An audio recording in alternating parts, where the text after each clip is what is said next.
continue our conversation, and you got a lot of tongues wagging with your great transformation. Thank you. I know you've been working with Jenny Craig, and that's helped you a great deal. Yes, we love Jenny Craig, and they've definitely helped a huge deal. I think they're a great support system for people out there who maybe want an alternative to other programs, and it's a genuine thing. It's not like, oh, whatever. You know, I honestly feel that way. You know, it was one of the #1 questions when people were asking about. So, what else is it that you're doing? I mean, that's a great program, but what are changing your eating style? Yeah, I mean, there are other things that Jenny actually, you know, helps the average person who doesn't know figure out, like, okay, you can also eat more vegetables and fruit and do that type of stuff, which is not like people's most favorite thing, but the food itself tastes really good. I know even Cindy Berger over there of PMK, she was on it. We need to get her in a commercial. Okay, Cindy, she did call you out, Cindy. Yes, sorry, she did. Don't run and hide. No, but it's really good. But I also I work out as well. I'm not going to say I don't work out. You have to work out, and that falls into the American Heart Association thing because it's more healthy to actually, you know, you got to get up and move around a little bit. And people don't think about these things. That's true, and those twins keep you moving. And babies keep you moving. Yes, they do. How is Nick doing? Nick is doing well. You know, it's a very complicated thing, and I know he spoke on it himself. I feel a little bit awkward because I don't know exactly what he was revealing when he talked to people, but the best thing I think was the choice that he made to leave the radio show and to just focus on AGT and Up All Night, which he just won the NAACP award for, so that was great.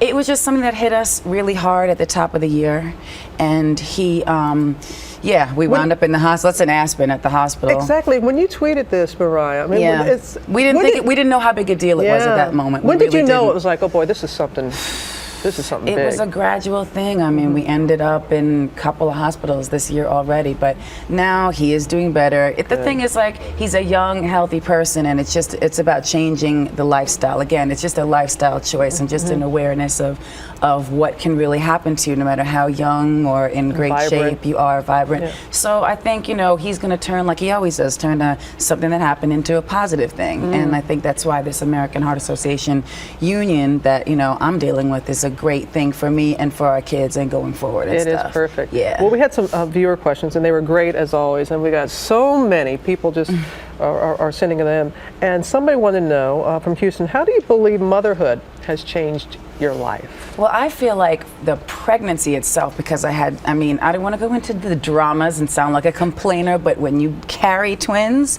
that is a whole nother thing. And so physically, I went through it, and I was almost like, is this God's way of preparing us for what it's really going to be like? Like, this is a true responsibility.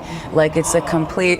That's the oohing and ahhings from everybody. I didn't know they were showing the pictures. Yeah, there's my babies. Probably they're up right now eating.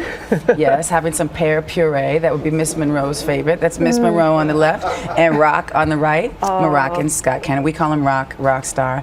And this is great because we get to talk about the fragrance that was sort of inspired by me and Nick, and the babies were born on our wedding anniversary, which we renew our vows every year, and people were like, oh, please, like, that's a coincidence. It was. And you can't time something like that. You can't, and the thing is, they almost were going to be born on another anniversary, 3/27, which is a day of someone's birth, and I don't have birthdays, so I don't know whose day that is.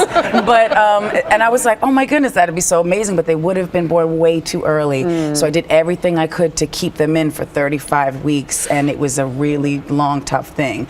But anyway, this Forever Love contest is something that is now, the winners are being selected as we speak. It's sort of the relaunch of this fragrance, and it's Nick and I on the beach in our honeymoon. That's my goal, to be back there where I was 3 years ago in the picture. But so it's kind of like a celebration of what's been going on with us, and then we got hit by all these other obstacles, but it's like, keep going. Well, that's what somebody wanted to ask you, Mariah. They said you have been through so much. This is from Jessica in Louisiana. Right. She said you've been through so much this past year.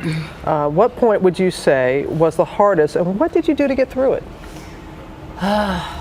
This past year being like, when do I begin? I mean, there are so many different things that I went through. Gestational diabetes when I had the babies, toxemia, preeclampsia.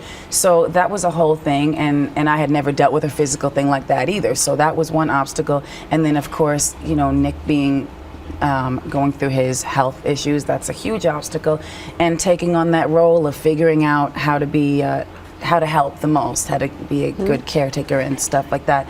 But being a mom, like being a mom and figuring out how to get that time with the babies. Of course, I have help. I'm not going to say I don't have people helping me, and I'm so grateful to them, you know. And there's 2 nannies that are like helping me out right now, but I spend as much time as I can, even waking up. Like if I'm up all night working, I'll be literally making the pear puree on the baby, you know, the baby bullet. That thing is amazing. You got to get it. If you don't have it, get it. It's really good. Yeah, like this Miss Monroe smiling. She didn't smile that much in the beginning. Now she's smiley. I have to tell you, your music helps us get through some very difficult times. And you say you're working on some I'm working on something now. I'm trying to get this song done next week, and we'll see if it happens. It's something that's it just happened, and I feel like it's appropriate for the moment right now. So it's going to be so worth the wait. Thank you so much. Hey, thank you, Mariah.